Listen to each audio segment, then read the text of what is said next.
makers of Campbell Soups present the Campbell Playhouse. Orson Welles, producer.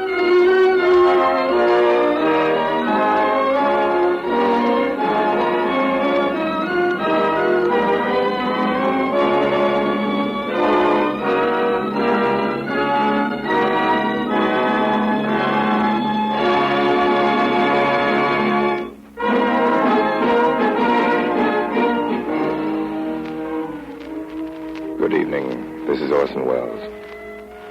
Tonight, under the guidance of an expert, we're going to take an excursion into the underworld of the Prohibition period. Our story is The Glass Key, by an author who is best known as the creator of The Thin Man, Mr. Dashiell Hammett. The Glass Key is, to my way of thinking, one of Dash Hammett's very best. So sit back and let the Campbell Playhouse demonstrate that Mr. Hammett knows far more about underworld plots, political skullduggery, and crimes of violence than any other respectable author should. And then when our story is over, we'll have a chance to check on Dash Hammett, because we have with us in the studio tonight a man who knows more about this sort of thing than even Dashiell Hammett. Warden Laws, no less, of Sing Sing, of course, and who will speak to us at the end of this broadcast. And now first a word from Ernest Chappell.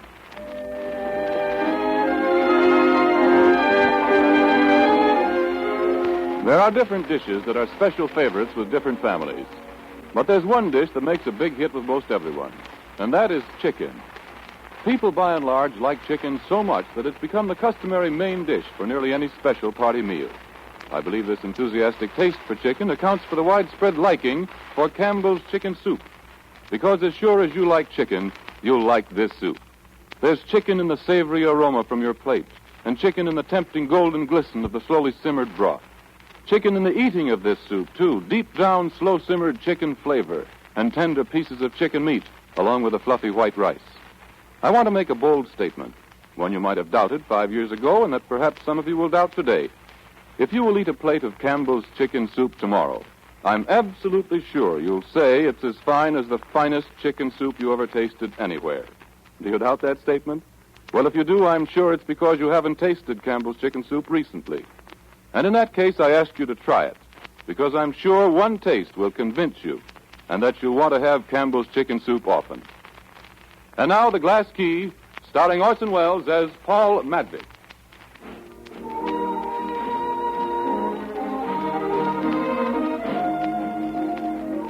My name's Ned Beaumont, and I guess I'm out of a job for a while. Well, I did the best I could for Paul Madvig, but there it is. A clean sweep for the reform ticket. Funny how things change. 6 weeks ago, you could have got 4-1 on the Madvig machine, putting over the whole ticket. When you come to think about it, there wasn't a thing Paul Madvig could have done differently. Not with the setup he had. I remember the first evening he talked to me about it in his office up over the party headquarters. Office? Well, it wasn't much of an office, just a desk with a lamp on it, and a couple of chairs, and a picture of the governor looking down at you. All right. Now, there you are, Ned. Hello, Paul. Lend me some money. What do you want? Couple of $100? Been shooting dice? Yeah. Here you are. Thanks. It's a long time since you've done any winning, isn't it, Ned? Oh, not so long. Month or 6 weeks. That's a long time to be losing. Why don't you try laying off a while when you hit one of these sour streaks? That's no good. It only spreads it out. Well, if you can stand the gaff. I can stand anything I've got to stand. Guess you can at that. Listen, Ned. You know more about this stuff than I do. Janet Henry's birthday's Thursday. What do you think I ought to give her? Is the senator throwing a party? Yeah. You invited? No, but I'm going there to dinner tomorrow night. Are you going to back the senator in this election, Paul? Yeah, I think I will. Why? Because with his help, we can put over the whole ticket just like nobody was running against us. Without you behind him, could the senator make the grade this time? Not a chance. Does he know that? He ought to know it better than anybody else. And if he didn't know it... You wouldn't be going there to dinner tomorrow night.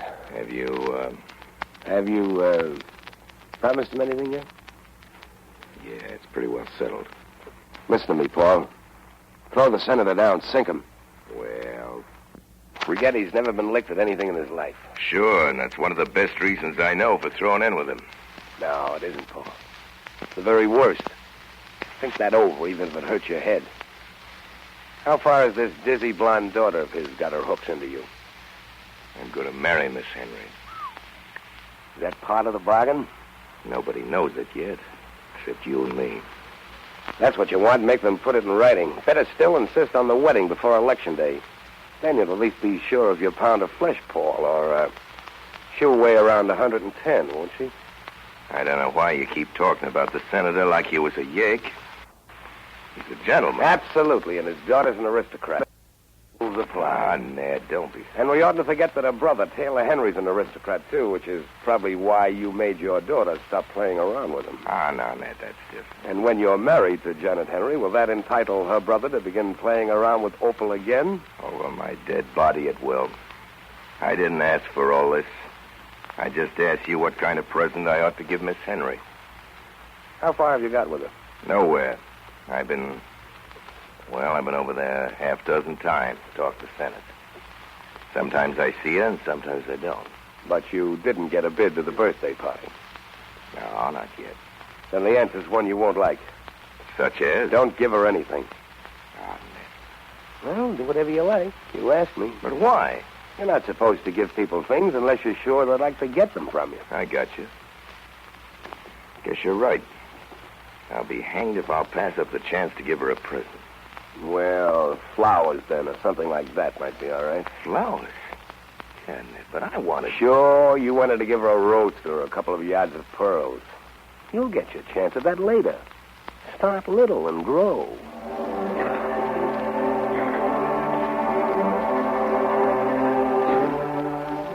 Paul went to that dinner. It was the next night, a Wednesday. Just lately, I found out what happened up at the senator's house that evening. As a matter of fact, I got it... Oh, well, never mind.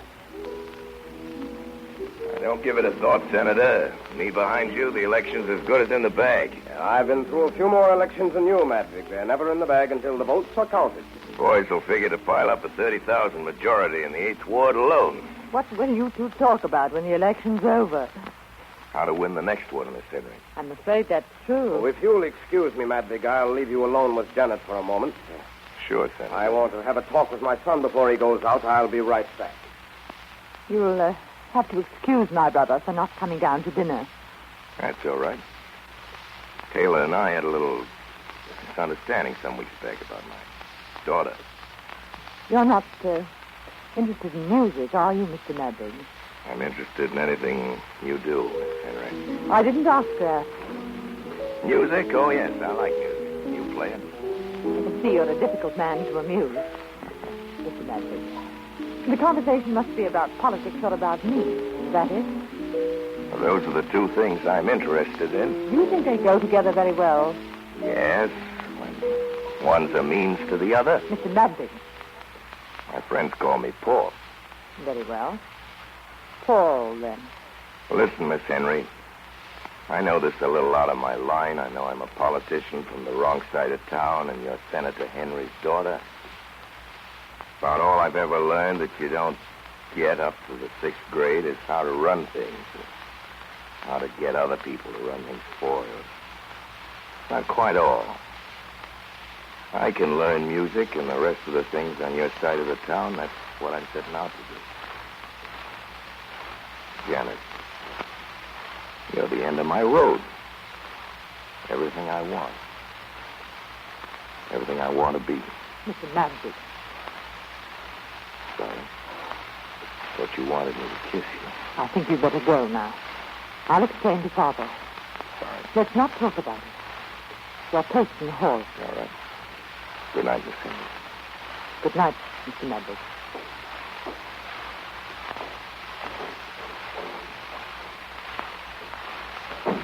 Oh, what's that? Who just went out? Where's Paul? He's gone. I wanted to see him. Taylor promised to come down and apologize for, Janet. Why did Paul go? Because I asked him to. Father, is it really necessary for me to associate with Mr. Madvig? When you're in public life, my dear, besides, Paul's not a bad sort. He's the sort that wants something for everything he does. This evening, he started collecting. What do you mean, Johnny? But I say, he started to make love to me. What's that? It must have been Taylor. I hope he didn't Taylor! hear what I said. You know how he feels about Madvig. Taylor, come back here! Taylor, come back! Taylor! Taylor!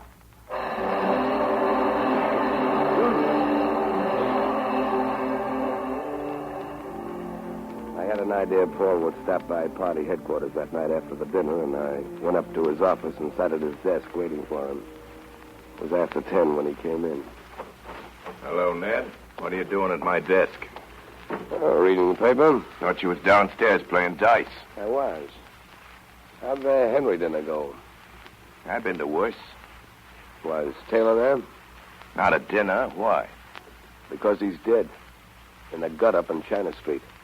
With a fractured skull. Is that so?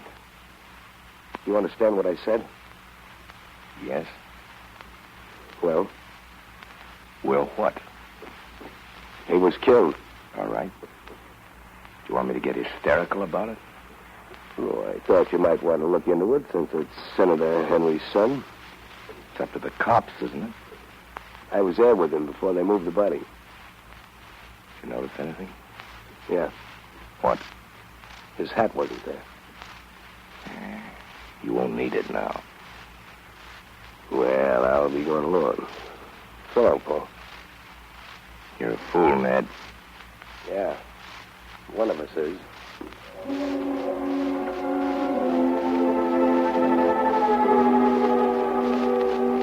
Next day, I drove out to Paul Madvig's house down on Mill Stream Boulevard.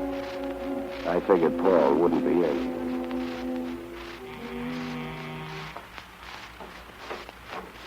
Hey, Mrs. Oh, hello, Mom. So here you are at last, Ned. You're a worthless boy to neglect an old woman like this. Oh, Mom, Madvig, I'm a big boy now, and I got my work to look after. Where's the kid? Opal? Yeah. She's laying down. She's not feeling good. Oh, what's the matter with her? Headache. Guess she's been dancing too much. Father been up to see her? No, Paul hasn't been home since yesterday. Did they find out about the Henry boy? Did the cops ever find out anything? Is it all right if I pop in and say hello to Opal? Sure. Go right up, Ned. She'll be glad to see you. Okay. I'll have a cup of tea for you when you come down. I went up the stairs and across the landing. The blind was down in Opal's room, and I could see the light from her cigarette as she sat in bed. Hello, Ned. Hello, Snip. Yeah, I know, youngster. It's tough. Oh, really? Most of the headache's gone. So, Opal, I'm an outsider now, huh? Oh, what you mean? I mean Taylor Henry. Yeah. But, you know, I haven't seen him for months since Dad made me stop seeing him. Okay, kid, I'll be running along. Oh, wait a minute. Dashiell. What makes you act like that? You oughtn't to lie to me. But you're not. How long since you saw Taylor? You talk to him? It's been weeks. All right. Oh, no, don't make it so hard for me. Aren't we friends? Sure. But it's hard to remember it when we're alone to each other. Did you know I'd been meeting? Well, I know it now. You. Never mind that. Ned, I was with him only yesterday afternoon. Oh, see, I was killed. Yeah? What do you think that's so? You know, Ned, No. I've got to find out. I've got to. Why? Ned, if I ask you something, you won't get mad, will you? I'll try not to. Did Dad know that Taylor and I were still going together? Listen, kid, what are you trying to prove? And I thought you weren't going to get mad. I'm not. Did you really love Taylor Henry, Chip, or was it just because your I father... really did love him, Ned. I'm pretty sure. I'm sure I loved him.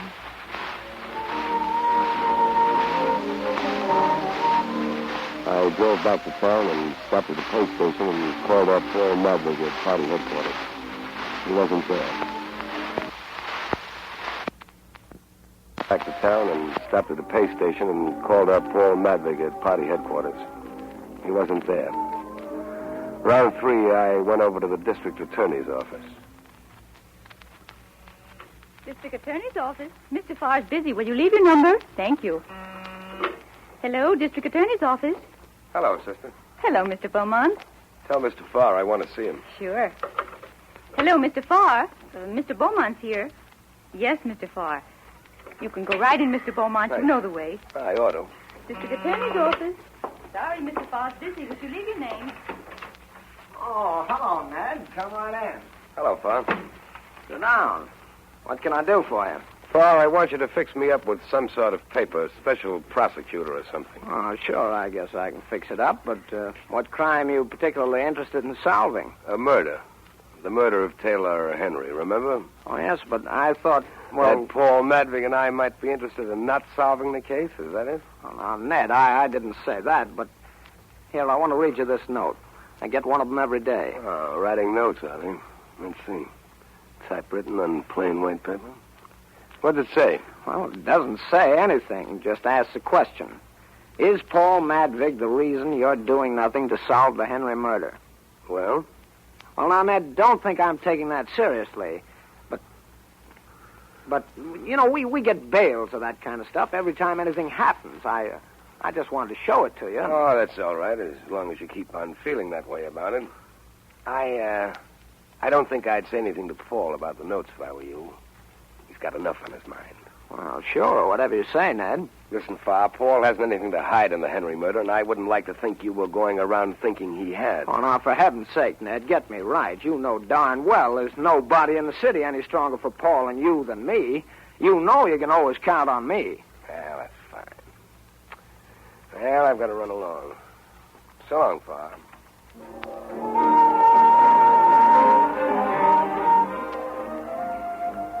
I never did spend much of my time at party headquarters around election. I don't like listening to the same line of talk over and over again. It was Tuesday before I saw Paul Madvig again. Hello, Ned. Where you been the last few days? In different places. Oh, Paul, you oughtn't to wear silk socks with tweeds. No. I like the feel of silk. Well, then lay off the tweeds. Did you go to Taylor Henry's funeral yesterday? Yeah. Senator suggested it. How is the senator? He's all right. I spent most this afternoon up there with him. His house? Yeah. Was the daughter there? Janet Henry was there. Yeah, it's Janet now. Getting anywhere with her? Still think I'm going to marry her. Does she know yet that your intentions are honorable? I'll lay off, Ned. All right, Paul. I came here to tell you something you ought to know. About the election? Yes, in a way, it's about the election. Shadow Rory's noising it around that you know more about Taylor Henry's death than you're telling. That won't do you any good with the respectable citizens, civic union, and the women's clubs. So Shadow Rory's shooting his mouth off, is he? His own backyard's getting too small for him. Ned, I think I'll knock Shadow Rory loose from our little city. I'm tired of having him around, Ned. I think I'll knock him loose right away, starting tonight. For instance? For instance, I think I'll have Farr close up the doghouse and Paradise Gardens and every dive that we know Shad or any of his friends are interested in. I think I'll have Farr smack him over in one long row, one after the other, this very same night. Maybe that'll keep Mr. Shadow Rory quiet. Maybe. But this wholesale stuff is too much like using a cyclone shot to blow off a safe door when you can get it off without any fuss by using a cumbalot. I don't know a thing about opening safes, Ned, but I do know fighting. My kind, going in with both hands working. Never could learn to box. Only times I ever tried, I got licked. We'll give Mr. Shadow Rory the cyclone shot, beginning tonight.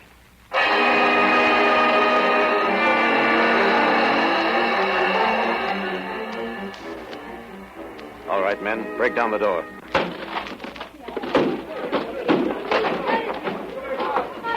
All right, boys, start working. Okay, that's all for here, boys. Paradise Gardens next.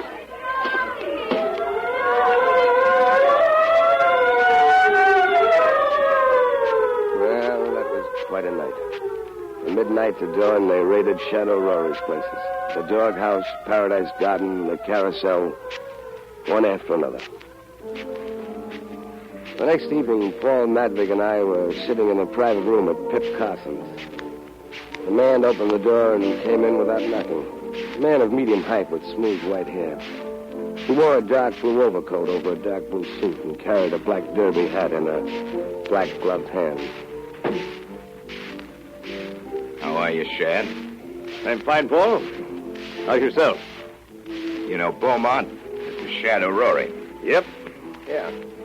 Madwig, politics is politics and business is business. I've been paying my way and I'm willing to go on paying my way in this town. But I want what I'm paying for. Yeah? What do you mean by that? I mean that half the coppers in town are buying their cakes and ale with dough they're getting from me and some of my friends. Well? I want what I'm paying for. I'm paying to be let alone. With election or no election, I want to be let alone. Business is business and politics is politics.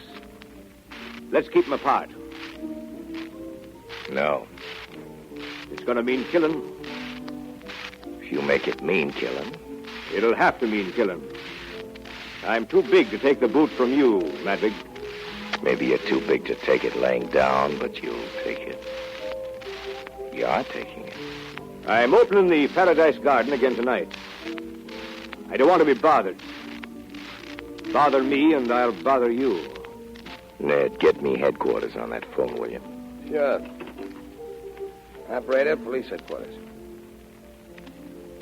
Well, I want to speak to Lieutenant Brett. There he is, Paul. Hello, Brett. Paul Madvig. How are the folks? It's good. Say, Brett, I hear Shad's thinking of opening up again tonight, yeah. Yeah, the Paradise. We'll slam it down as hard as he can. Right. Sure. Right. Now, do you know where you stand? You're through, Shad. You're through. I understand. So long, Madvig. Well? Wrong, Paul. Holy mackerel. Don't anything suit you? Say, where are you going? I'm leaving. I'm tired of Hicktown stuff. Meaning me? This is a swell time to be throwing me down. Say, you're hard to get on with, Ned. I never said I wasn't. Yeah, have a drink. There's no hurry, is there? No. Thanks. You mind telling me why you think I handled Shad wrong? It won't do any good. Try. Shadow Rory's going to fight. You've got him in a corner. There's nothing you can do now but play the long shot. You're trying to re-elect the whole city administration. Well, giving them a crime wave just before election isn't going to make them look any too efficient. And then there's this stuff that's being said about Taylor Henry's killing. Next thing you know, it'll be printed. You think I ought to lay down to Shadow Rory? Well, I think you should have left him an out, a line of retreat. You shouldn't have got him with his back to the wall. I don't know anything about your kind of fighting.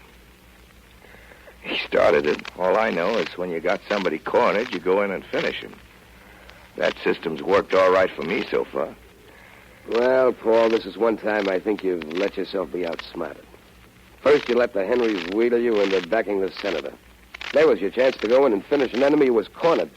But that enemy happened to have a blonde daughter in social position and whatnot, so you... Cut it out, Ned. Well, I must be running along. Oh, now, wait, Ned. Take your hand off me. Now, look here, Ned. Let go. Don't be a fool. You and I... I said to let go. I meant it. Crazy nut. Now, they knocked the devil out of you. Ah, come on, Ned. Let's finish our beer.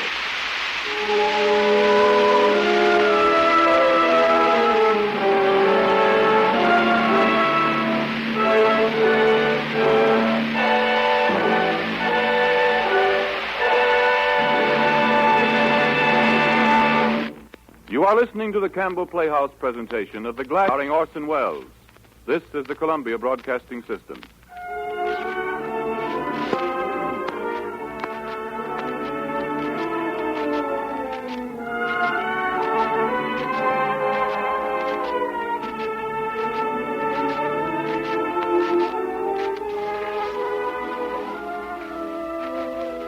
This is Ernest Chappell, ladies and gentlemen, welcoming you back to the Campbell Playhouse.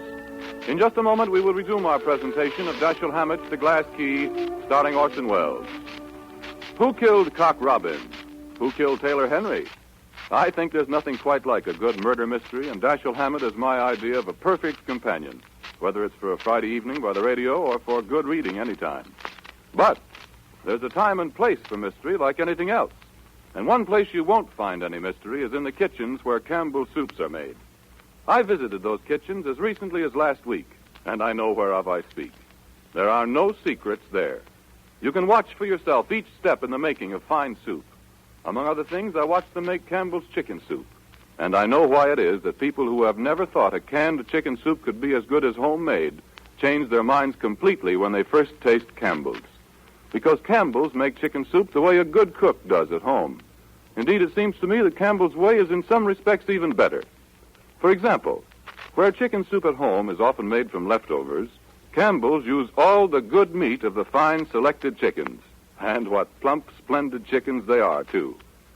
But the thing that amazes me most is the care with which each ingredient is prepared and cooked, and the precision of the measuring and blending. Skill, precision, a lavish hand with the ingredients. These you see in the making of Campbell's chicken soup. But no mystery, no secrets. And if there's any doubt in your mind about how good a canned chicken soup can be, I do earnestly invite you to try Campbell's chicken soup. Now we resume our Campbell Playhouse presentation of The Glass Key, starring Orson Welles as Paul Madvig.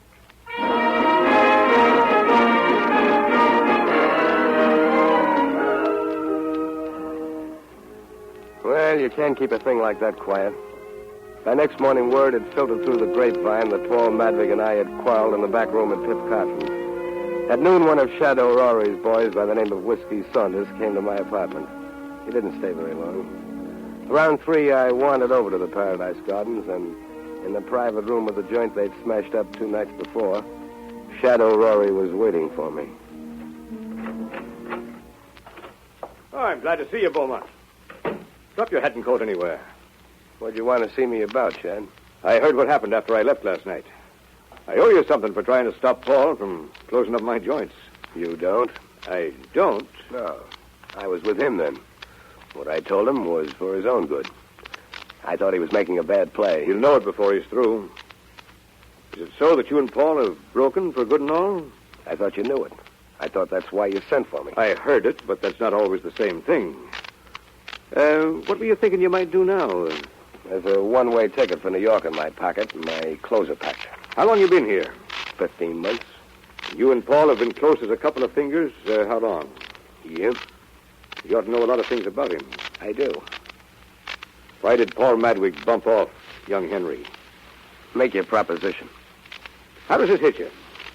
After election, I'll take you to the finest gambling house the state's ever seen. Let you run it to suit yourself with all the protection you ever heard of. That's an if offer if you win. Don't you think we're going to win the election? You won't bet even money on it. You're not so hot to go in with me, are you, Beaumont? No, it wasn't any idea of mine. Sit down. We can still talk, can't we? Sure. Listen, I'll give you 10 grand in cash right now if you'll come in, and 10 more on election night if we beat Paul. And I'll keep that house offer open for you to take or leave. You want me to rat on poor Madvig, of course. I want you to go to the papers with a lowdown on everything you know about him being mixed up in the sewer contract. The dirt on how he's running the city. I want you to tell the papers how he killed Taylor and why. Well, there's nothing in the sewer business now. He's let his profits go to keep from raising his stink. All right.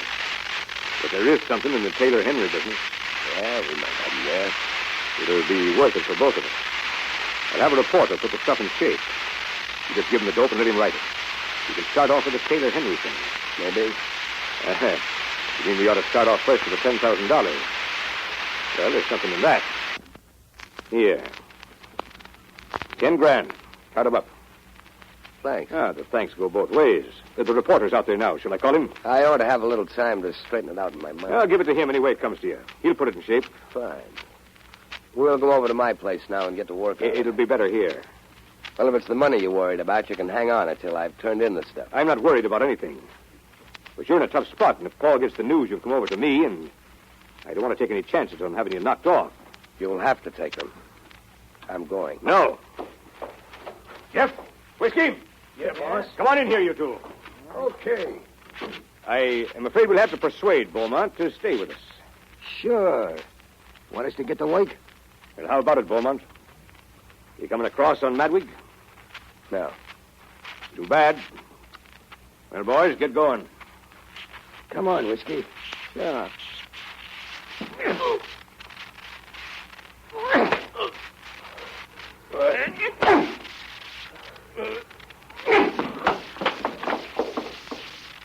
All right, boys. You can stay now. Go back and finish your game.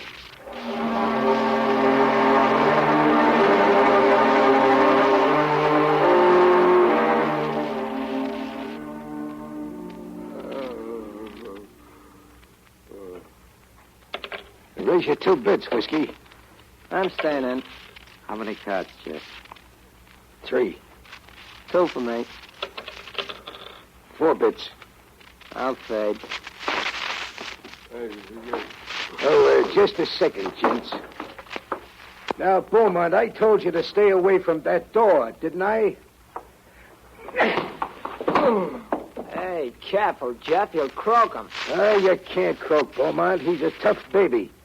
I've never seen a guy that liked being hit so much, or that I liked hitting so much. Oh, well. I'll call you, Rusty. Pair of kings. My pot, 3 deuces. Yeah, deal, Rusty.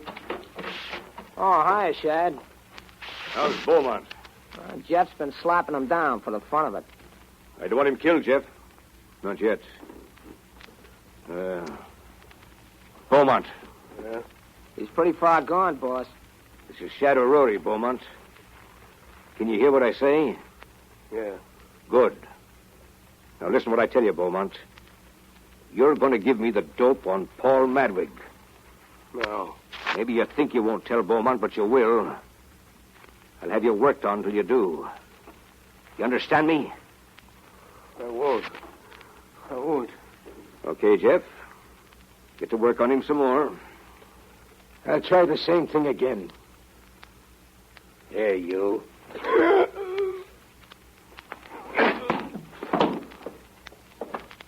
It ain't no good now. He's thrown another Joe.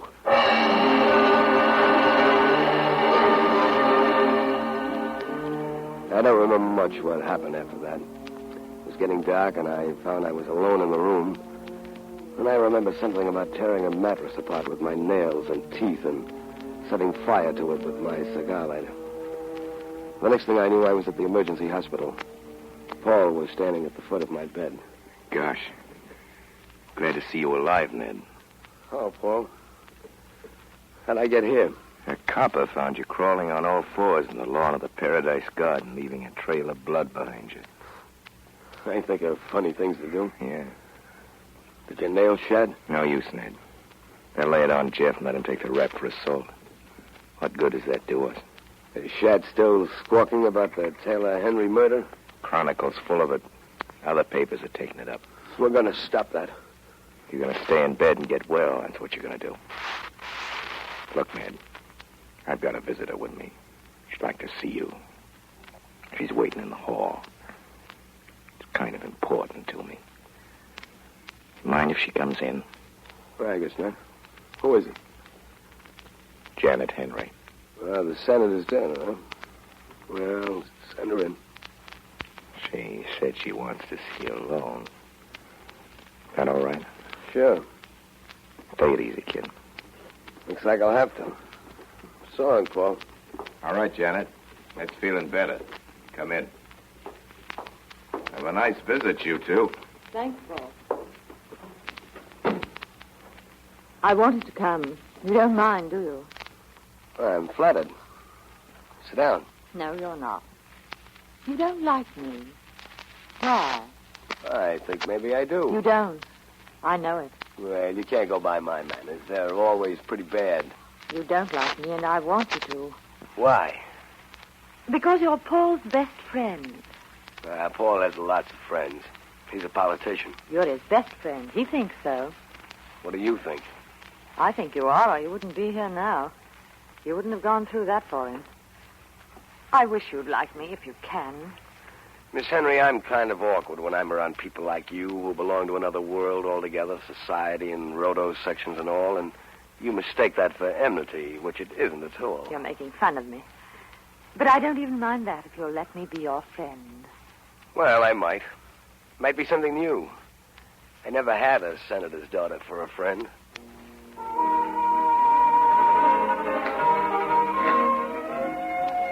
Next day, I had another visitor.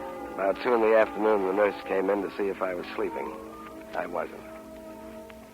Basket of fruit for you, Mr. Beaumont. Who from? Here's the card. Open it, nurse. It just says, please, and it's signed Janet Henry. Oh, help yourself to the junk. Take enough so it looks as if I'd eaten it. No wonder people beat you up. And there's a Mrs. Madvig here to see you. I'll tell her to come in and you stay out. It'll be a pleasure. All right, Mrs. Madvig. Thank you. Hello, Ned. Come on over here, Mom. I'm going to kiss you. Oh, what foolishness. Well, you don't look so bad, nor yet so good. How do you feel, Ned? Oh, it's swell. I'm only hanging around here on account of the nurses. That wouldn't surprise me much, neither. Oh, Mom. Look here, Ned. You've got to tell me the truth. Paul didn't kill that whippersnapper Taylor Henry, did he? What makes you ask that? Opal, wasn't it? Wasn't it? Yes. Opal's got herself in a state over it. She's sure her father did it. What she got? Evidence or intuition? She gets a note like this every day. I'll bet she does. I've seen one of those before. Read it to me anyway. Are you really too stupid to know your father murdered your sweetheart? That's what it says. Well, everybody in town's had at least one of these notes. Ned, it isn't true, is it? Nope. I didn't think so. He's always been a good boy, but the Lord only knows what goes on in this politics. You're a humdinger, Mom. Would you tell me if he had killed him? Nope. Then how do I know he didn't? Because if he had, I'd still say no. But then if you asked me if I'd tell you the truth if he had, I'd say yes. No, he didn't do it, Mom. It would be nice if somebody in town besides me thought he didn't do it, and it would be especially nice if that other one was his mother.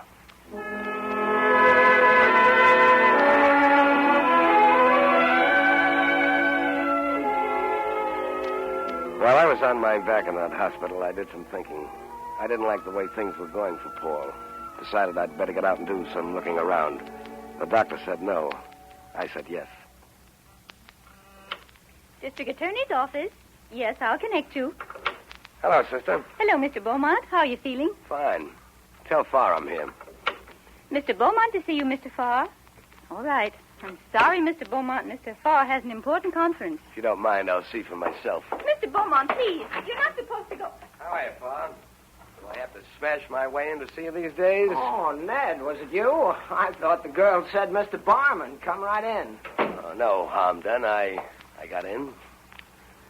Anything new? Oh, no, nothing. Just the same old grind. How's the electioneering going? Well, it could be better, but I guess we'll manage all right.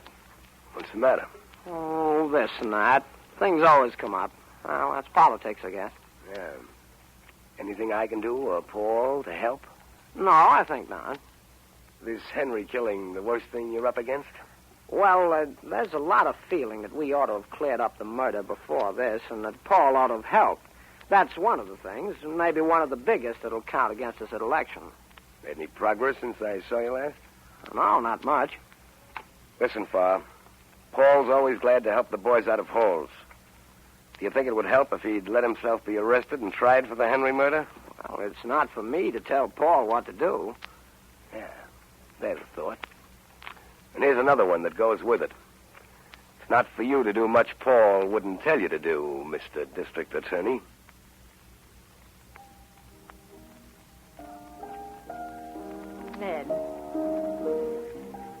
happened to come to the house with Paul tonight?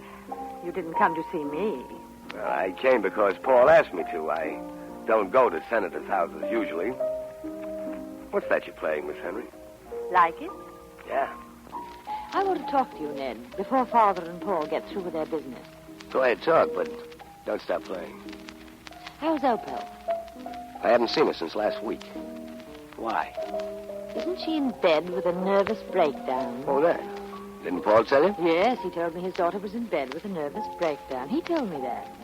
I suppose that means she's locked up in the house. That's right. She got the foolish idea that her father had killed your brother. But why did she think that?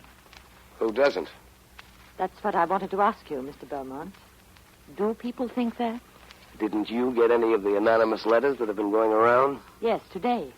I wanted to show Oh, it don't to bother. They all seem to be pretty much alike, and I've seen plenty of them. Is Paul actually in danger? If he loses the election, loses his hold on the city and state government, they'll electrocute him. But he's safe if he wins? Sure. Will he win? I think so. And then he'll not be in danger? No, he'll not be in danger. Too bad, isn't it? Go on, play. You may not want this to be overheard. You can put up with Paul for the sake of the political backing your father needs, but that has its limits. Last week you decided Paul had killed your brother and was going to escape punishment, so you decided to do something about it, Miss Henry. That's splendid. Paul's daughter and his sweetheart both trying to steer him to the electric chair. He certainly has a lot of luck with women. Keep playing, I tell you, or I'll shout it. You sent those anonymous letters around. Certainly you did. I'm not good at lying. I know Paul killed Taylor. I wrote the letters. You hate Paul, don't you? Even if I proved to you that he didn't kill Taylor, you'd still hate him, wouldn't you? Yes, I think I should. That's it. You don't hate him because you think he killed your brother. You think he killed your brother because you hate him. No, now listen to me. I'll tell you what happened that night. Paul came to dinner, the first time we'd had him to dinner. Taylor wasn't at the dinner table, but he was up in his room. Yes, he would meet with Paul because of the trouble he'd had about Opal. After dinner, Paul and I were alone for a little while in this room, and he suddenly put his arms around me and tried to kiss me. What happened then? I asked him to leave. And then? Father came down. He'd heard Paul going out. I told him what had happened. And then Taylor came down from his room. He must have heard what I said because he ran out the door after Paul. Father tried to stop him. I didn't see either of them until Father came to my room and told me Taylor had been killed. Well, what of it? What of it? How could I help knowing then that Taylor had run out after Paul and had caught up with him and had been killed by him? He was furious. No, that won't do. Paul wouldn't have to kill Taylor, and he wouldn't have done it. Paul doesn't lose his head in a fight. I know that. I've seen Paul fight, and I've fought with him. No, that won't do. I know. You're Paul's friend. It hurts. You're right about my being Paul's friend. Then this is useless. I thought if I could show you the truth. But we needn't be enemies, need we? The part of you that's tricked Paul and is trying to trick him is my enemy. And the other part of me that hasn't anything to do with that? You don't know that part, do you? Sure I do. That part was playing the piano just now.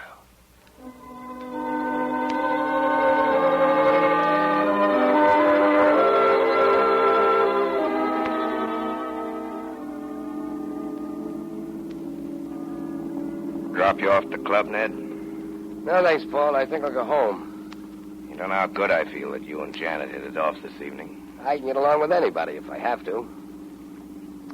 How's the election going, Paul? Is everything going along to suit you? We're not as well off as we were 2 weeks ago. You know that. That's right. And if Taylor Henry's killing isn't cleared up pronto, you won't have to worry about the campaign. You'll be sunk whoever wins. Just what do you mean by that, Ned? Everybody in town thinks you killed him. Yeah? Don't let that worry you. I've had things said about me before. Is there anything you haven't been through, Madvig? Ever been given the electric chair? I don't think I ever will. You're not very far from it right now, Paul. Ned. I'm not taking up your time with my nonsense. I'm listening to you. Never lost anything listening to you. Thank you, sir. Why do you suppose Farr's wiggling out from under and the rest of the boys? They figure you're licked. Everybody knows the police haven't tried to find Taylor's murder, and everybody thinks it's because you killed him. Farr figures that's enough to lick you at the polls this time. We've been talking a lot about what other people figure, Ned. Let's talk about what you figure. Figure I'm licked? I've told you. If Taylor Henry's murder isn't cleared up pronto, you're sunk. That's the whole thing. That's the only thing worth doing anything about. That won't do. Think up something else. Must be an out, Ned. Think. There isn't. That's the only way. You're going to take it whether you like it or not, or I'm going to take it for you. Ah, no, lay off. Well, that's one thing I won't do for you, Paul. I killed him, Ned. It was an accident, Ned. He ran down the street after me when I left. Cane he picked up on his way out. Tried to hit me with a stick. I don't know how it happened, but pulling it away from him, I hit him on the head with it. Not hard, but he fell back and smashed his head on the curb. What happened to the stick? I took it away under my overcoat and burned it. What kind of a stick was it? A rough brown one. Heavy. And you had a clear self-defense plea. I know, but I didn't want that, Ned. I want Janet Henry more than I ever wanted anything in my life. What chance would I have then? Even if it was an accident. You'd have more chance than you've got now. Janet Henry's always thought you killed her brother. She hates you. She's been trying to play you in an electric chair. She wrote all those anonymous letters to everybody. She's the one that turned your daughter against you. She was telling me this tonight, trying to turn me. She's not... That's enough. What is it, Ned? Do you want her yourself, or is it... It doesn't make any difference. Get you, heel. This is the kiss-off. Whatever you say, Paul.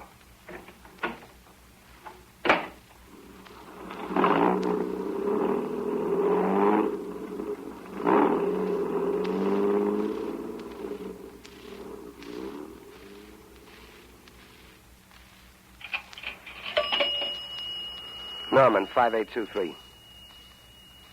Hello, I want to speak to Miss... Janet. This is Ned. You mind if I come back? I've got some news, yes. Say, do you want the lowdown on what happened to your brother? Well, look among Taylor's walking sticks. That's right. See if any of them, his or your father's, are missing. Particularly a rough, heavy brown one. Yeah, that's right.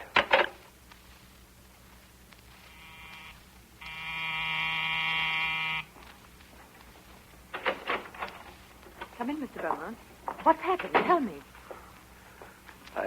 What'd you find out about the walking stick? It's upstairs in Father's closet, the heavy one you described. In fact, none of them are missing. Neither Taylor's nor Father's. But what about it? Ned, don't be so mysterious. Look here, Janet. Are you sure you want to go through with this thing? I want to go through with it more than I ever wanted to do anything in my life. They're practically the same words Paul used, telling me how much he wanted you. Did you tell him about me? Yep. Called me a liar and kicked me out of his car. Paul and I are washed up. I'm glad. I won't pretend I'm not. Did Paul say anything else? Yes. Well? He said that he killed your brother. Ned, I knew it. Then you'll go to the district attorney. You certainly want to be in at the kill, don't you? He was in at my brother's. Well, I hope you like it when you get it. Now, go ahead. Call your father. Father? Oh, Father, would you come in, please?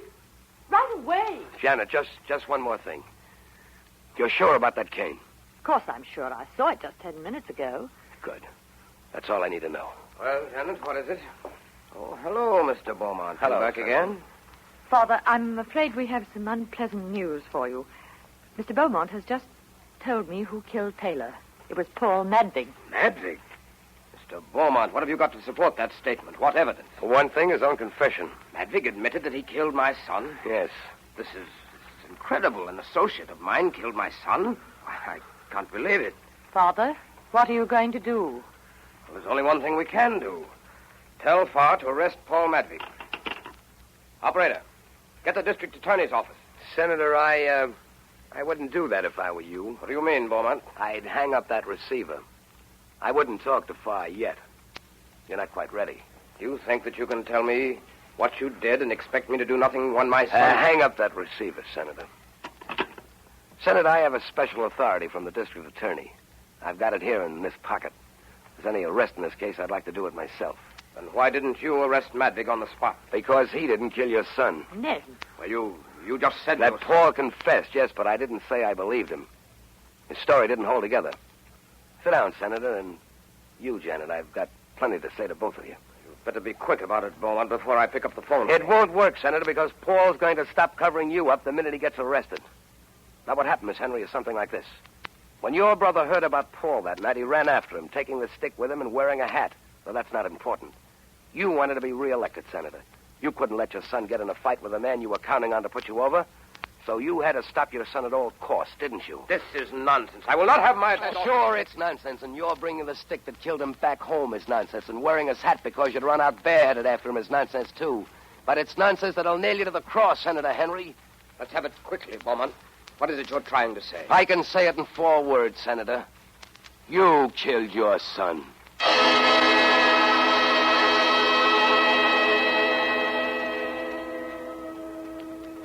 Well, that's how the Reform Party got in. Here it is, right off the tape. A plurality of 227,000. That's reform with a vengeance. After tonight, Paul and I are on the shelf. Even Shadow Rory is out of the picture.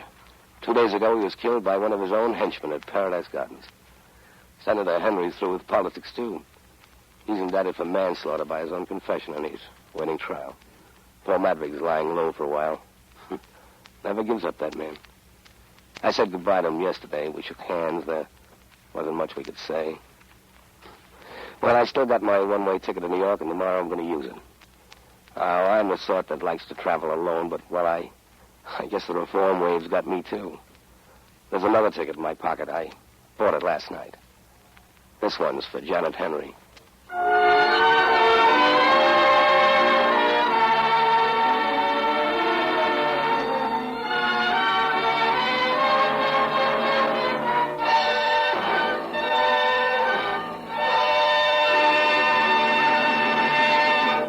This concludes the Campbell Playhouse presentation of The Glass Key by Dashiell Hammett.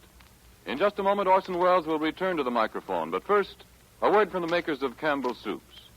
A little while ago, I spoke of the lavish emphasis on chicken in Campbell's chicken soup. Actually, all the good meat of fine government-certified chickens goes into its making. The broth bubbles slowly and softly in shining kettles until it takes on a golden glisten, and the good flavor of chicken is rich in every drop.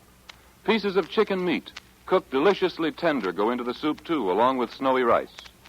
Somewhere, sometime, you've probably tasted a chicken soup that you decided was the very last word. Well, with that chicken soup in mind, if you'll try Campbell's tomorrow, I'll promise you won't be disappointed. I'm sure you'll say Campbell's is as fine as the finest in your memory, and you'll be glad you can have it at any time and often. You'll like it for lunch, for supper, for family meals, whenever the idea of chicken soup sounds good. Why not put Campbell's chicken soup on tomorrow's shopping list and have it this very weekend? And now, here is Orson Welles.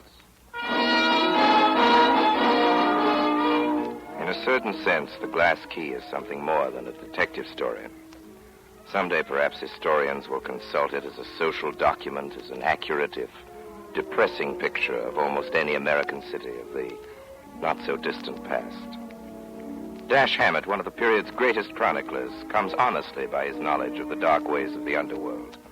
Before he ever published a single story, long before he went to Hollywood to create this cinematic detective, he was himself a private investigator, a dick in the vernacular.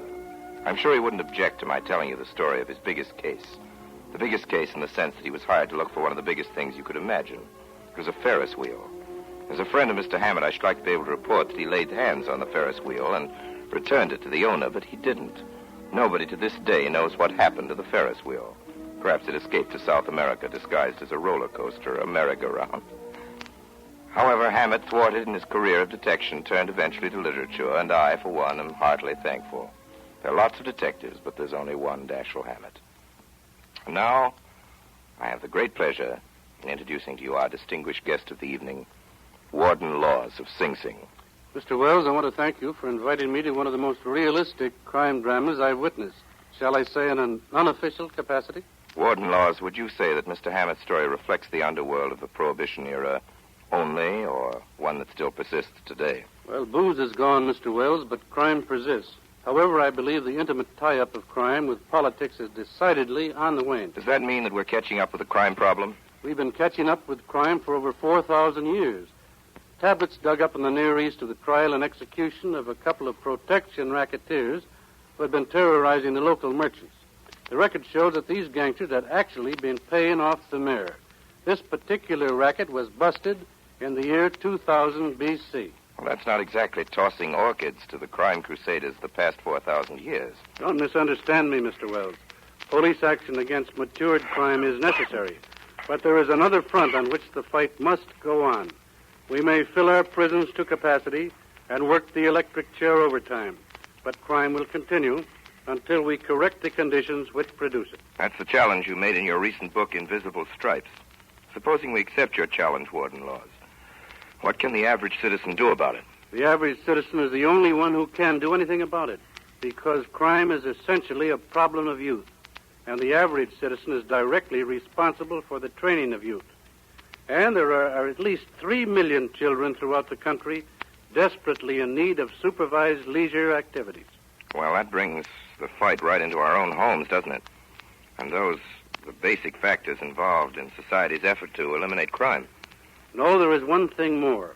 In the 12 months of depression beginning in the late months of 1937, Sing Sing received the greatest number of genuine first offenders in its history, victims of a tragic lack of opportunity.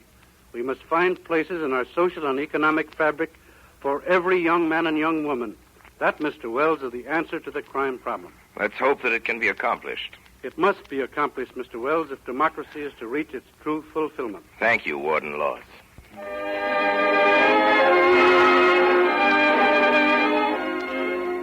In tonight's Campbell Playhouse production of The Glass Key, Orson Welles played the part of Paul Madvig, Paul Stewart played Ned Beaumont. Ray Collins played Shadow Rory, and Myron McCormick the part of Senator Henry. Effie Palmer was Mrs. Madvig, Elsbeth Eric was Opal, and Elizabeth Morgan was the telephone operator. The role of Farr was played by Everett Sloan, that of Jeff by Howard Smith. Laura Baxter played Jeanette Henry, and Edgar Barrier the part of Rusty. Music for the Campbell Playhouse was arranged and conducted by Bernard Herrmann. And now, Mr. Wells, may we have a word, please, about next week's broadcast? Just a word. Next week, our story is about 3 brothers who left England to save a lady's honor, and who wound up in Morocco as members of the most desperate band of men in the world, the Foreign Legion. Next week, Percival Christopher Wren's romance, Beau Geste, is the story, and with us, Laurence Olivier and Noah Berry. And so, until next week, my sponsors, the makers of Campbell Soups, and all of us on the Campbell Playhouse remain obediently yours.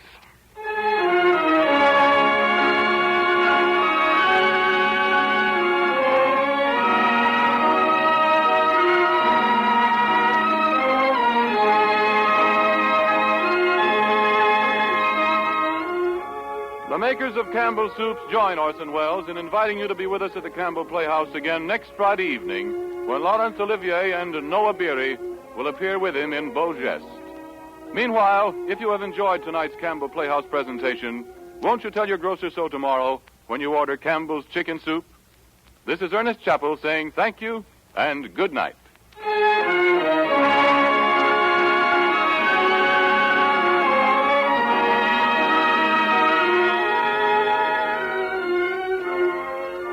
Heard on tonight's show, Manhattan Serenade and Metropolitan Nocturne by Louis Alder, also Alfred Newman, Street Scene. This is the Columbia Broadcasting System.